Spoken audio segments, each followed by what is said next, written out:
Okay, this video is going to be covering year 2000 FRQ free response question number 5, and it's going to be focusing on blocking. But before we want to go through that, I want to talk about the recipe for success on blocking.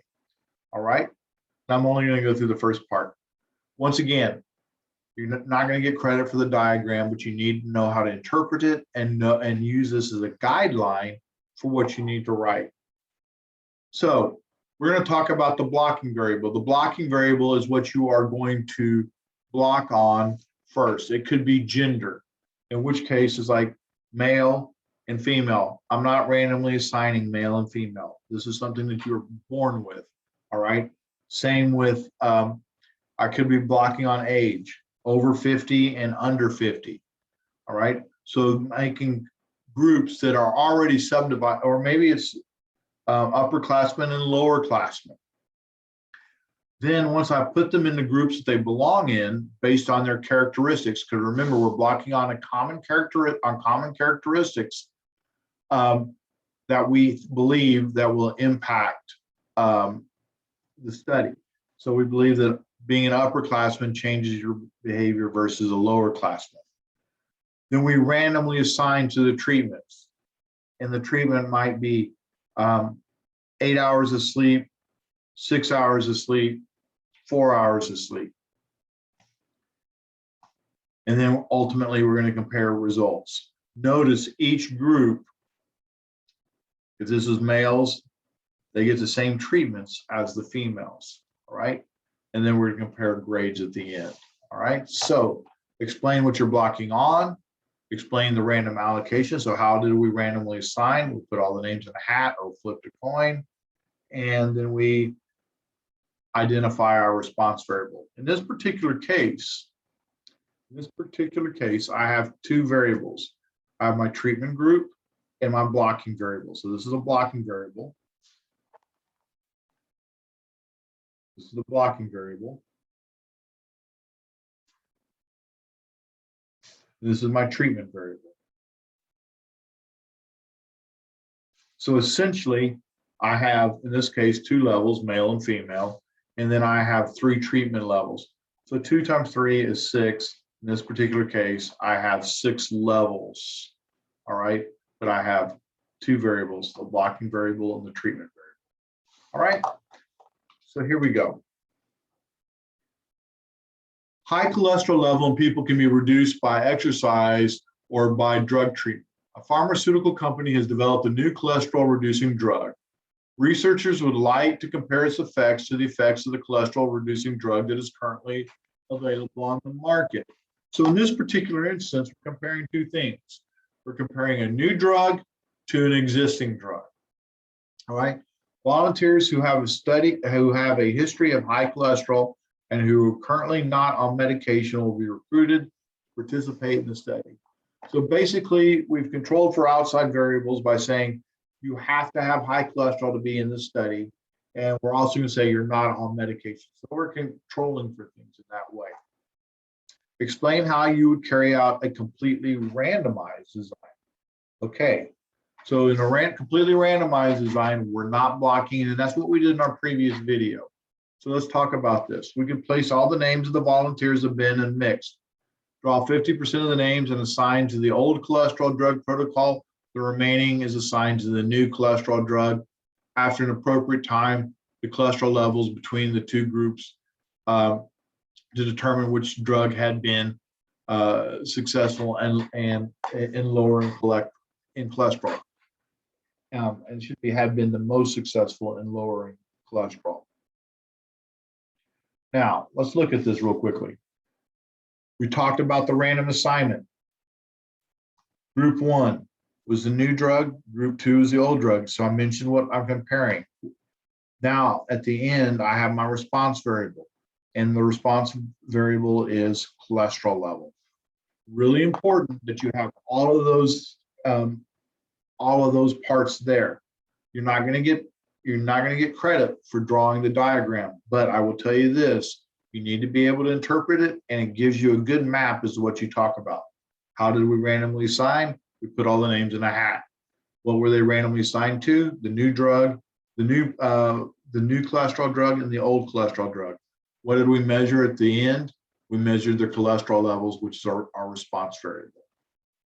The next thing was describe an experimental design that would improve the design by incorporating blocking. And you can block based on anything. You can block based on gender, which we do that a lot. And quite frankly, medications probably vary by gender. We can block based on age. We can block by overall health, all right? Or whether they have other existing conditions. So I'm going to block based on body mass index. I hate those three letters because those with a low BMI may respond differently than those with a high BMI.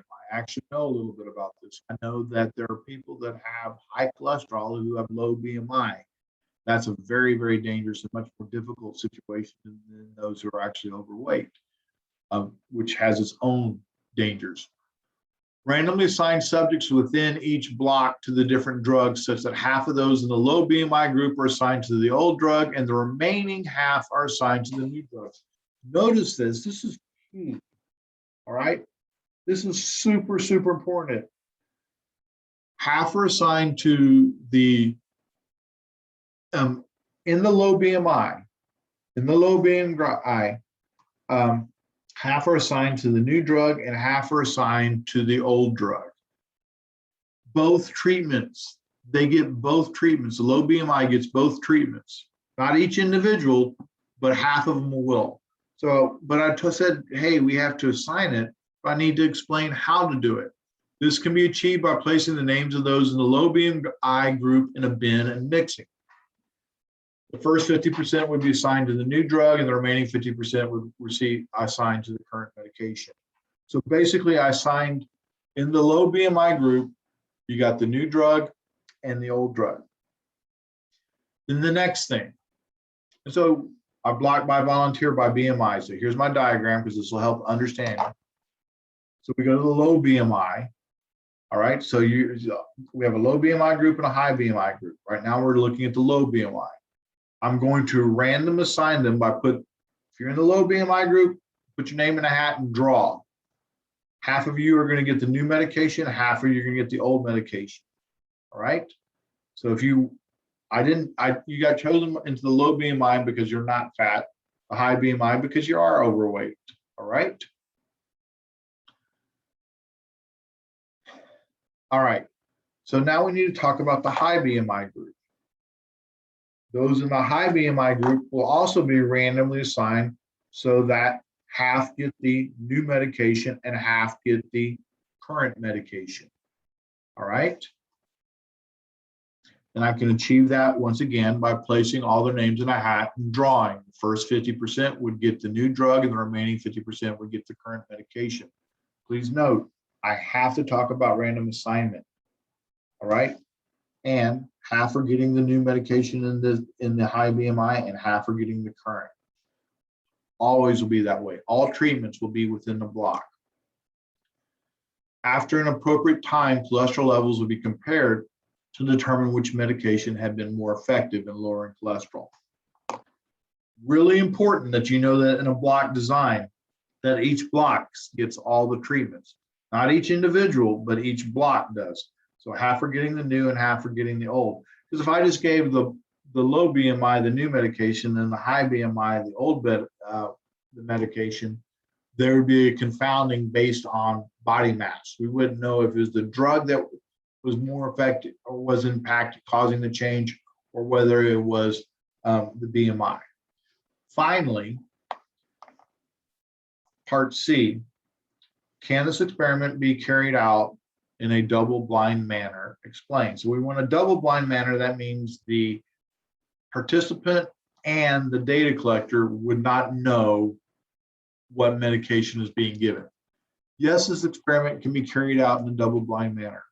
Label all the containers of the new drug A and the containers of the old drug B, so that neither the subject nor the person administering the drug knows which drug had been administered. Obviously, a controller would know at the end of the test which drug had been given so the conclusion can be drawn.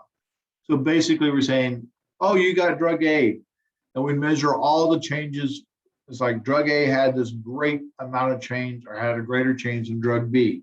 And at the end of time, we'd look and go, hey, you know what? It turns out drug A was a new drug. We have a new effective medication. Or maybe it turned out that, hey, drug B was more effective. And it's like, all right, we open it up. Drug B was more effective. Oh, it was a current medication, right? But basically, neither the data collector nor the person needed to know which medication they're receiving, all right? So that there's no impact. Nothing can bias it. All right, this concludes this video.